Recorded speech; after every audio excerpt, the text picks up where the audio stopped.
Hi అండి అందరికీ good morning. ఇగో ఈరోజు అయితే పని వచ్చి కంప్లీట్ అయిపోయింది. ఇక ఇప్పుడైతే పాలు పెట్టుకోవాలి. ఇగో పొయ్యికి అయితే మేము స్టవ్కి అయితే క్లీన్ చేసుకొని డైలీ ఇట్లనే బొట్లు పెట్టుకుంటాను. నాకు అది ఒక అలవాటు అయిపోయింది. ఖచ్చితంగా నేను అట్లనే వేసుకుంటా. అక్కడ ఆగ్నేయ మూలం మాత్రం ముగ్గేసుకొని కుంకుమ పసుపు గిన్నె పెట్టుకుంటా. ఇక దీపం ఏం పెట్టనండి, అట్లనే ముగ్గేసి పసుపు కుంకుమ వేసేస్తే ఇది స్టవ్ కింద అండి. ఇట్లా ముగ్గు వేసుకోవడం వల్ల కొంచెం పాజిటివ్ ఎనర్జీ ఉంటుంది. ఎందుకంటే నాకైతే సెంటిమెంట్ అండి, ఇలా వేయండి, నేను అసలు స్టవ్ ఓపెన్ చేయను, ఖచ్చితంగా ఇలానే వేసుకుంటాను. పల్లి చట్నీ ఇక్కడైతే దోశలు ఈరోజు టిఫిన్ కోసము చట్నీ ప్రిపరేషన్ చేసుకుంటున్నాండి.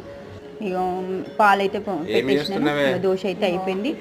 ఇక వాళ్ళ పిల్లలకి పెట్టాలి. ఇక్కడ మా ఆయన అడుగుతున్నాడు నన్ను ఇంకా చెప్తున్న ఆయనకి టిఫిన్ అయితే ఇచ్చేసిన ఆయనకి. మా కూతురికి నా పెట్టేసినాను, ఆమెకి నా టైం అయిపోయింది. ఇక స్కూల్ మేమైతే ఇక చాయ్ తాగుతున్నాము.